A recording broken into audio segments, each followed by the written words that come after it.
Gaurav Gogoi first. Amit Shah, the country's Home Minister, has said that the government is ready for a discussion on Manipur. The Defence Minister, Rajnath Singh, has said the same. Why doesn't the opposition, if it is indeed serious about a discussion on Manipur, take up the government's offer, and if you have points to pin the government down, do it on the floor of the House rather than in this television debate? Gaurav Gogoi, let's start from there. Rahul, what the Union Home Minister Amit Shah and Defence Minister Rajnath Singh have not said is whether the Prime Minister is going to participate or not.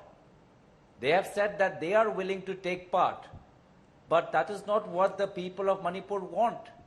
People of Manipur want to hear what the Prime Minister has to say. What does the Prime Minister have to say about supporting a Chief Minister who for the past 2 months did not know how many brutal incidents of gang rape is going on in his state? The people of Manipur want to know from the Prime Minister that why has he not found the time to go to Manipur and visit the people who are affected.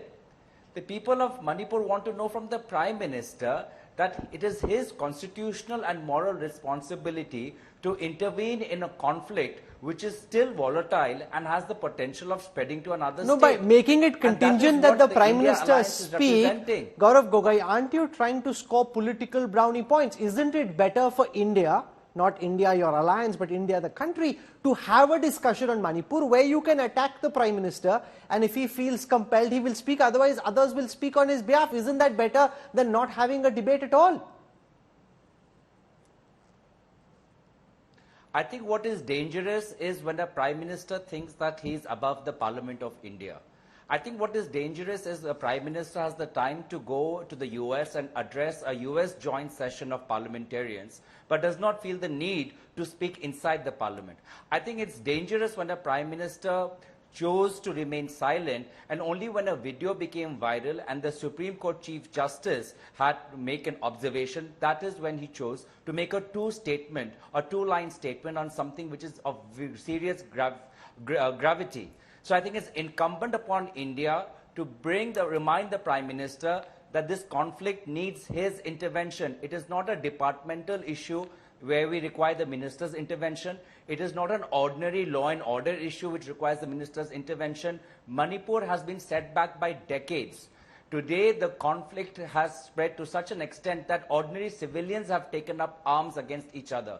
It is what has happened in Rwanda. It is what has happened in other parts of the world. Okay. These two communities can't even see eye to eye. Forget about living next to each other. I want to hold that thought for a moment and come back to you in just a bit. I want to get a reaction from the BJP spokesperson. The Prime Minister spoke, Charu, outside Parliament.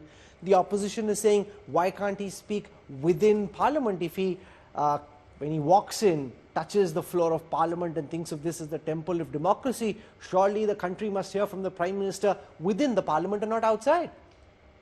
Rahul, what has happened in Manipur has pained every single citizen of this country. The Prime Minister said nothing for 70 days.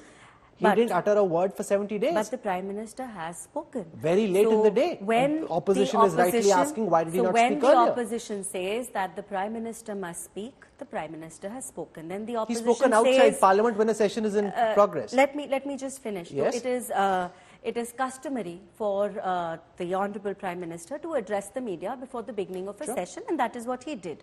But notwithstanding, let's come back to the subject. Then the opposition says we want to have a discussion. The government says, please let's have a discussion. Our Honourable Defence Minister says it. Our Honourable Home Minister says it. What does the opposition say? Oh, no. This is not the discussion we want. We want another discussion, or we want the answerability from a specific person. The answerability is from the Government of India, and the Government of India is replying. Government of India is pleading to reply, is requesting they be allowed to reply. What does the opposition do? They ensure Parliament is disrupted, continually disrupted.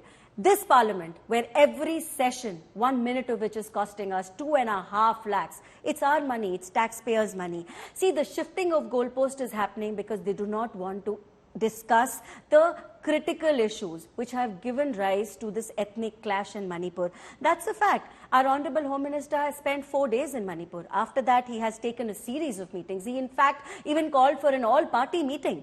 And the result of which has been, and there has been a series of actions the government has also taken. But today, today when the very selectively, the opposition keeps changing its demand, it's clear to the people of India that it is not a discussion that they are after. It is simply stalling the parliament. Sushmita Deb, you can't hold it against the Prime Minister, says the BJP, that he spoke outside Parliament. That's a customary address to the media before every session of Parliament. Secondly, you want the government to be held accountable. You want to ask the government questions. The government is willing to speak. By making it dependent on one individual, the Prime Minister, you are looking to score brownie points rather than have a meaningful discussion on the issue of Manipur. Sushmita Deb. First of all, Rahul, to compare a sound bite by the Prime Minister outside the Parliament before the media to a debate inside the Parliament is itself an insult to the parliamentary democracy.